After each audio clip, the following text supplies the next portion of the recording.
जब सृष्टि का आरंभ हुआ, जब पहला सूर्य उदित हुआ, जब प्रथम आकाश गूंजा, तब पहली बार गूंजी मां की शक्ति। वह शक्ति जो कण कण में व्याप्त है, वह शक्ति जो सृजन और संहार दोनों की अधिष्ठात्री है। मां दुर्गा स्वयं साक्षात आदिशक्ति हैं। वे स्वयं सृष्टि की अधिष्ठात्री हैं, जन्म और मरण के बीच की महाशक्ति है। साक्षात आदिशक्ति, वह शक्ति जो ब्रह्मांड को चलाती है, वह शक्ति जो सृजन और संहार दोनों कर सकती है, वह शक्ति जिससे देवता भी शक्ति प्राप्त करते हैं, वह शक्ति जिनके बिना स्वयं शिव भी अधूरे हैं। नवदुर्गा अलग अलग रूपों में मां दुर्गा की अभिव्यक्ति है। नवदुर्गा की अवधारणा देवी पार्वती से उत्पन्न हुई है। वैचारिक रूप से नवदुर्गा देवी पार्वती का जीवन चरण है, जिन्हें सभी देवी देवताओं में सर्वोच्च शक्ति माना जाता है। नवरात्रि के दौरान नवदुर्गा की पूजा की जाती है। मां सिद्धदात्री, सृष्टि के प्रारंभ में भगवान रुद्र ने सृजन के लिए आदि पराशक्ति की उपासना की।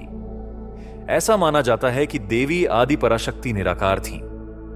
शक्ति की सर्वोच्च देवी आदि पराशक्ति भगवान शिव के बाएं भाग से सिद्धदात्री के रूप में प्रकट हुई। मां सिद्धदात्री की पूजा नवरात्रि के 9वें दिन की जाती है। ऐसा कहा जाता है कि मां सिद्धदात्री ग्रह केतु को दिशा और ऊर्जा प्रदान करती हैं, इसलिए केतु ग्रह पर उन्हीं का आधिपत्य है। देवी सिद्धिदात्री कमल के आसन पर विराजमान होती हैं और सिंह पर सवार रहती हैं।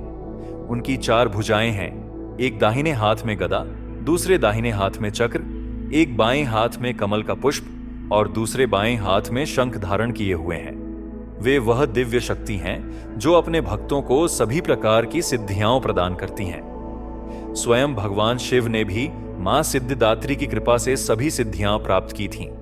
उनकी आराधना न केवल मनुष्य बल्कि देवता, गंधर्व, असुर, यक्ष और सिद्धों द्वारा भी की जाती है। जब मां सिद्धिदात्री भगवान शिव के बाएं भाग से प्रकट हुई, तब भगवान शिव को अर्धनारीश्वर की उपाधि प्राप्त हुई। मां कुष्मांडा सिद्धिदात्री रूप धारण करने के बाद देवी पार्वती सूर्य के केंद्र में निवास करने लगी, ताकि वह संपूर्ण ब्रह्मांड को ऊर्जा प्रदान कर सके। तभी से देवी को कूष्मांडा के नाम से जाना जाने लगा। कूष्मांडा वही देवी हैं जिनमें सूर्य के भीतर निवास करने की शक्ति और सामर्थ्य है।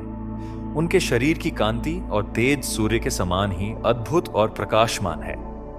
देवी कूष्मांडा की उपासना नवरात्रि के 4थे दिन की जाती है। ऐसा माना जाता है कि देवी कूष्मांडा सूर्य को दिशा और ऊर्जा प्रदान करती हैं। इसीलिए सूर्य देव का संचालन देवी कूष्मांडा द्वारा किया जाता है। मां कूष्मांडा सिंहनी की सवारी करती हैं। उन्हें 8 भुजाओं के साथ चित्रित किया जाता है। उनके दाएं हाथों में क्रमशः कमंडल, धनुष, बाण और कमल सुशोभित हैं, जबकि बाएं हाथों में अमृत कलश, जपमाला, गदा और चक्र स्थित है। 8 भुजाओं के कारण ही उन्हें अष्टभुजा देवी भी कहा जाता है। ऐसा माना जाता है कि समस्त सिद्धियों और निधियों की शक्ति उनकी जपमाला में स्थित है। यह भी कहा जाता है कि उन्होंने मात्र अपनी मधुर मुस्कान से संपूर्ण ब्रह्मांड की रचना की। देवी कूष्मांडा को सफेद कद्दू, कूष्मांडा की बलि अत्यंत प्रिय है। उनके ब्रह्मांड से जुड़े होने और कूष्मांडा फल के प्रति विशेष लगाव के कारण ही उन्हें कूष्मांडा देवी के रूप में जाना जाता है। मां ब्रह्मचारिणी। कूष्मांडा रूप के पश्चात देवी पार्वती ने दक्ष प्रजापति के घर जन्म लिया। इस रूप में देवी पार्वती, उनका अविवाहित स्वरूप देवी ब्रह्मचारिणी के रूप में पूजित होता है। नवरात्रि के दूसरे दिन देवी ब्रह्मचारिणी की उपासना की जाती है। ऐसा माना जाता है कि समस्त सौभाग्य प्रदान करने वाले भगवान मंगल का अधिपत्य देवी ब्रह्मचारिणी के पास है। देवी ब्रह्मचारिणी को नंगे पांव चलते हुए दर्शाया जाता है। उनके 2 हाथ हैं, दाएं हाथ में जपमाला और बाएं हाथ में कमंडल धारण किए हुए हैं। भगवान शिव को पति रूप में पाने के लिए देवी ब्रह्मचारिणी ने कठोर तपस्या की, जिस कारण वे ब्रह्मचारिणी कहलाईं। कहा जाता है कि भगवान शिव को प्राप्त करने के लिए उन्होंने 1000 वर्षों तक केवल फूल और फल खाकर तपस्या की और उसके पश्चात 100 वर्षों तक केवल हरी पत्तियां खाकर पृथ्वी पर शयन किया। उन्होंने अत्यंत कठोर व्रत का पालन किया। प्रचंड गर्मी, कठोर सर्दी और मूसलधार वर्षा के बीच खुले स्थान पर रहकर तपस्या की। हिंदू पौराणिक कथाओं के अनुसार उन्होंने 3000 वर्षों तक केवल बिल्व पत्र खाकर भगवान शंकर की आराधना की, किंतु बाद में उन्होंने बिल्व पत्र खाना भी छोड़ दिया और पूर्ण रूप से निर्जल और निराहार तपस्या जारी रखी।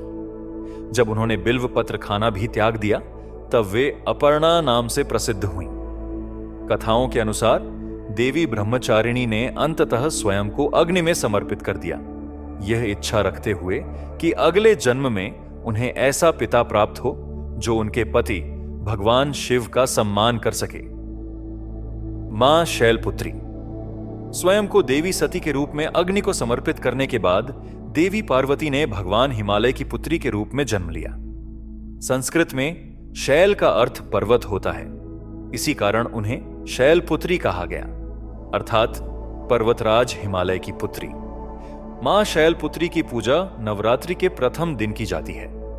ऐसा माना जाता है कि चंद्रमा, जो समस्त सुख समृद्धि का प्रदाता है, मां शैलपुत्री के अधीन है। इसलिए चंद्रमा के अशुभ प्रभावों को दूर करने के लिए मां शैलपुत्री की उपासना की जाती है।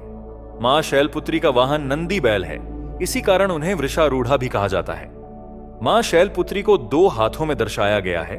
दाहिने हाथ में त्रिशूल और बाएं हाथ में कमल का पुष्प सुशोभित है। उन्हें हेमवती और पार्वती नाम से भी जाना जाता है। नवदुर्गा के 9 स्वरूपों में इनका विशेष स्थान होने के कारण नवरात्रि के प्रथम दिन विशेष रूप से इनकी पूजा की जाती है। जिस प्रकार अपने पूर्व जन्म में देवी सती ने भगवान शिव से विवाह किया था, उसी प्रकार मां शैलपुत्री ने भी भगवान शिव को पुनः अपना पति बनाया। मां महागौरी। हिंदू पौराणिक कथाओं के अनुसार देवी शैलपुत्री 16 वर्ष की आयु में अत्यंत सुंदर थीं और उन्हें गौरवर्ण का आशीर्वाद प्राप्त था। अपने अत्यंत गोरे रंग के कारण ही उन्हें मां महागौरी कहा गया। मां महागौरी की पूजा नवरात्रि के 8वें दिन की जाती है। ऐसा माना जाता है कि ग्रह राहु का शासन देवी महागौरी द्वारा किया जाता है। मां महागौरी और मां शैलपुत्री दोनों का वाहन वृषभ है, इसी कारण उन्हें वृषारूढ़ा भी कहा जाता है। मां महागौरी को 4 भुजाओं में दर्शाया गया है। उनके एक दाईं हाथ में त्रिशूल होता है और दूसरा दायां हाथ अभय मुद्रा में रहता है। उनके एक बाएं हाथ में डमरू सुशोभित रहता है, जबकि दूसरा बायां हाथ वृद्ध मुद्रा में होता है। जैसा कि उनके नाम से ही स्पष्ट होता है, महागौरी अत्यंत गौरवर्ण की है। अपने अद्वितीय गोरे रंग के कारण उनकी तुलना शंख, चंद्रमा और कुंद पुष्प से की जाती है। मां महागौरी सदैव श्वेत वस्त्र धारण करती हैं और इसी कारण उन्हें श्वेतांबरधरा भी कहा जाता है। मां चंद्रघंटा। मां चंद्रघंटा देवी पार्वती का विवाहिता स्वरूप है। भगवान शिव से विवाह के बाद मां महागौरी ने अपने मस्तक पर अर्धचंद्र धारण करना प्रारंभ किया, जिससे देवी पार्वती को चंद्रघंटा के नाम से जाना जाने लगा। मां चंद्रघंटा की पूजा नवरात्रि के 3रे दिन की जाती है। ऐसा माना जाता है कि ग्रह शुक्र का नियंत्रण देवी चंद्रघंटा के अधीन है। मां चंद्रघंटा का वाहन सिंह है। वे अपने मस्तक पर अर्धचंद्र धारण करती हैं, जो आधे घंटे के आकार की तरह प्रतीत होता है। इसी कारण वे चंद्रघंटा नाम से प्रसिद्ध हुई। मां चंद्रघंटा को 10 भुजाओं वाली देवी के रूप में दर्शाया गया है। वे अपने 4 बाएं हाथों में त्रिशूल, गदा, तलवार और कमंडल धारण करती हैं, जबकि 5वां बायां हाथ वरद मुद्रा में होता है। अपने 4 दाएं हाथों में वे कमल, बाण, धनुष और जपमाला धारण करती हैं, जबकि 5वां दायां हाथ अभय मुद्रा में रहता है। मां चंद्रघंटा का यह स्वरूप शांतिपूर्ण है और अपने भक्तों के कल्याण के लिए समर्पित है। हालांकि इस रूप में वे अपने सभी शस्त्रों के साथ युद्ध के लिए सदैव तैयार रहती हैं। यह माना जाता है कि उनके मस्तक पर स्थित चंद्रघंटा की ध्वनि उनके भक्तों के चारों ओर से सभी प्रकार की नकारात्मक और दुष्ट शक्तियों का नाश कर देती है। मां स्कंद माता। जब माता पार्वती भगवान स्कंद, जिन्हें भगवान कार्तिकेय के नाम से भी जाना जाता है, की माता बनी, तो वे स्कंद माता के रूप में विख्यात हुई। मां स्कंद माता की पूजा नवरात्रि के 5वें दिन की जाती है। ऐसा माना जाता है कि गृह बुद्ध का संचालन देवी स्कंद माता द्वारा किया जाता है। मां स्कंद माता एक पराक्रमी सिंह पर सवार होती हैं और अपनी गोद में बाल मुरुगन को धारण करती हैं। भगवान मुरुगन भगवान कार्तिकेय के ही अन्य नाम हैं और वे भगवान गणेश के भाई हैं। मां स्कंद माता 4 भुजाओं से युक्त हैं। उनके 2 ऊपरी हाथों में कमल के पुष्प सुशोभित होते हैं। एक दाएं हाथ में बाल मुरुगन विराजमान है, जबकि दूसरा दयान हाथ अभय मुद्रा में रहता है। मां स्कंद माता कमल के पुष्प पर विराजमान रहती हैं, इसलिए उन्हें पद्मासना देवी भी कहा जाता है। उनका वर्ण शुभ्र है, जो उनकी दिव्य आभा और पवित्रता को दर्शाता है। जो भक्त मां स्कंद माता की पूजा करते हैं, उन्हें भगवान कार्तिकेय की उपासना का पुण्य फल स्वतः ही प्राप्त हो जाता है। मां कात्यायनी। महिषासुर का वध करने के लिए देवी पार्वती ने देवी कात्यायनी का रूप धारण किया। यह देवी पार्वती का सबसे उग्र रूप था। इस रूप में देवी पार्वती को योद्धा देवी के रूप में भी जाना जाता है। देवी कात्यायनी की पूजा नवरात्रि के 6ठे दिन की जाती है। ऐसा माना जाता है कि ग्रह बृहस्पति देवी कात्यायनी द्वारा संचालित होता है।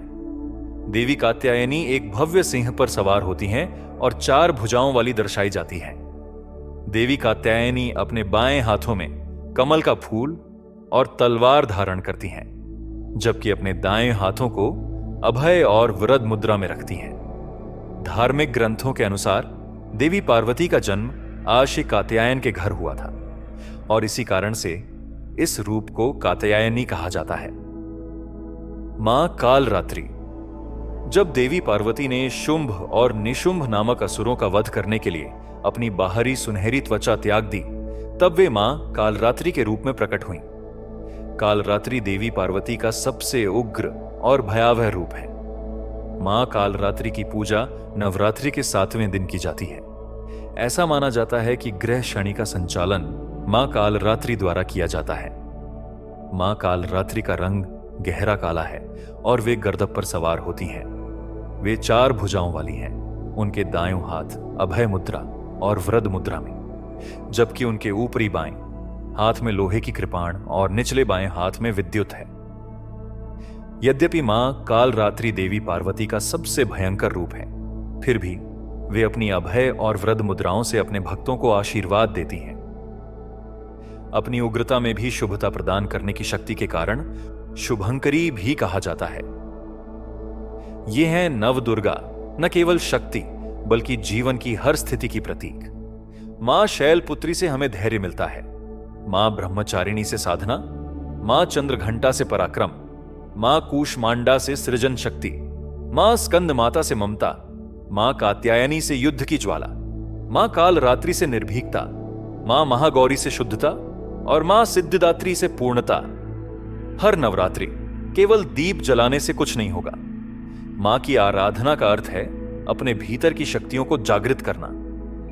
नवदुर्गा के ये 9 स्वरूप हमें यह सिखाते हैं कि कोई भी परिस्थिति क्यों ना आए, अगर हमारे भीतर मां की शक्ति का अंश है तो हम किसी भी युद्ध को जीत सकते हैं। नवदुर्गा की कृपा हम सभी पर बनी रहे। सर्व मंगल मांगल्य शिवे सर्वार्थ साधिके, शरण्ये त्र्यंबके गौरी नारायणी नमोस्तुते।